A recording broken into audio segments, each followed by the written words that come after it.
Southampton, NY. Bob Koepka grew up playing baseball and basketball, and he was a good enough pitcher to earn his spot in the college rotation at West Virginia Wesleyan.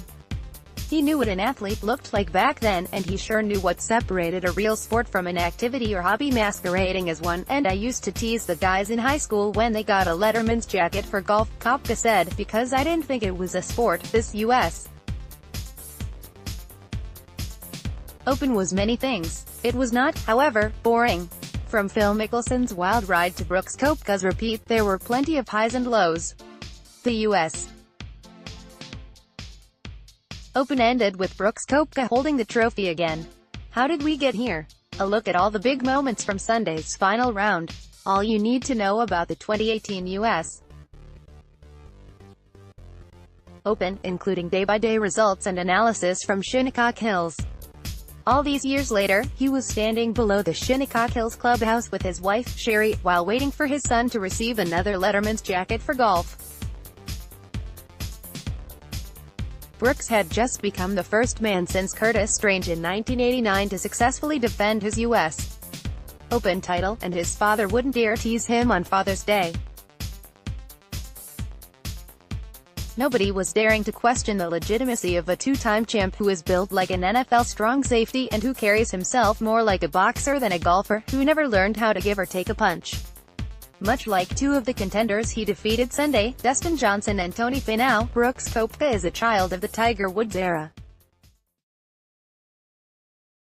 Woods pancaked all the geeks in his midst, a locker room full of pencil necks who would have never earned Bob Koepka's approval in his high school days, and inspired a generation of athletic kids to accept a golf course as a viable alternative to the basketball court, the baseball diamond and the football field. That Brooks Koepka might now carry the Tiger effect forward is a wonderful tee to green thing.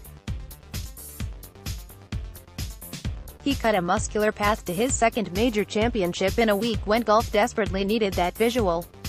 The game's national championship had been reduced to the kind of whiny, prep school debate over rules and technicalities and course conditions that could compel American fans of the four major sports to forever write off golfers as unworthy of the distinctions granted pass rushers and power forwards. Brooks has never been a golf nerd, said his swing coach, Claude Harmon III. I think he shows that if you're 13 or 14 years old and you're playing basketball or football or lacrosse or you're a wrestler, whatever sport you're doing, you look at somebody like Brooks and you go, I can do that. I look like that. I want to do that. When I was growing up, golf wasn't cool. Golfers weren't really considered to be athletes. But I think what he's done and what he'll continue to do is changing that. Brooks Koepka used all his athletic gifts to win his second consecutive U.S. Open. Warren Little, Getty Images. Koepka is a workout warrior who often partners in the gym with his good friend, Johnson, with whom he head-to-head in the penultimate pairing. DJ was all but crowned after 36 holes. He was leading by 4 strokes and was 5 clear of Koepka, whose father thought his son was rarely sharp when he played with Johnson. Brooks had spent months living with DJ while his house was being renovated, and Bob and Sherry wondered if the chemistry between them negatively affected Brooks' game. But they didn't wonder or worry for long. Brooks was always the most confident man or boy in the room, or in the car, even as a 12-year-old 6th grader who had made the varsity golf team at a small Florida high school, Wellington Christian. On the drive back from Brooks' first 9-hole tournament, he shot 41 while using driver on every hole. The boy announced that he was planning to drop out of school in 4 years to turn pro.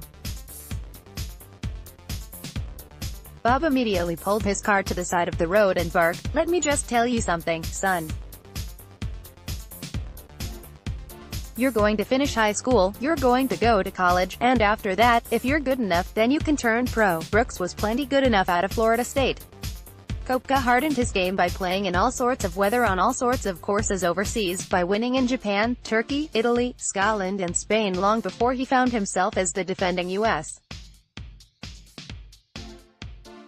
Open champ trying to run down a buddy, Johnson, who was looking invincible as Friday night. Only then Johnson shot 77 on a late afternoon Saturday course the USGA would admit, on cue, was too severe. Koepka managed a 72, landing himself in the same heavyweight ring with the older, taller, more accomplished Johnson. Brooks was not the least bit afraid. "My wife always says he's got that Koepka look," Bob Koepka said. Sitting home last year, Erin Hills, they showed a close-up of him on the first tee. She says there's that look. He's got it today, outside the Shinnecock Hills scoring room, waiting for his son to head to the championship ceremony. Bob was asked when he first saw that Koepka look on Sunday. "Probably when I saw him coming off the putting green before the round," Bob said. He had those steely eyes. Play Brooks Koepka fends off Tommy Fleetwood and Dustin Johnson to card an impressive final round 68 to win the U.S. Open. Koepka was too good and too tough for Johnson, and for every other man in the field. Tommy Fleetwood matched the U.S. Open record with an early 63, and Masters champ Patrick Reed made his own charge up the board. But Koepka never lost his cool. He made big putts to save pars, and his biggest to save bogey at the 11th. Johnson, meanwhile, continued his weekend-long struggle on the greens. Koepka landed a knockout punch with a birdie on the par 5 16th, and he safely bogeyed the 72nd hole when a double bogey would have forced him into a playoff with Fleetwood.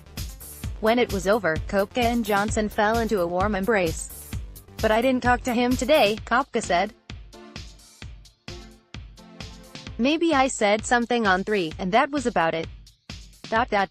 We're both competitive. We both know we're trying to beat each other and trying to win a golf tournament, trying to win a major.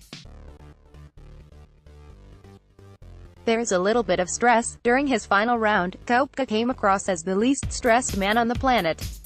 All this after a wrist injury knocked him out of the Masters, and left him on the couch for a few months while he watched TV, gained weight, and wondered why only 3 fellow players, Johnson, Bubba Watson, and Phil Mickelson, bothered to text him. "You just get forgotten," Koepka said. "Now he will be remembered forever." Harmon, who also coaches DJ, said that Koepka fell in love with golf again after the wrist injury and that he has the perfect game for the U.S. Open. Koepka proved last year at Erin Hills that he could blow away a field, and shoot 16 under in golf's most oppressive major, when benign conditions allow for him to fire away. He proved Sunday that he can win a U.S. Open the old-fashioned way, too, grinding out pars to finish the tournament at a USGA-approved one-over and making a winner out of his old man, who picked Brooks in a tournament pool organized by his friends at the Lost City Golf Club in Atlantis, Florida.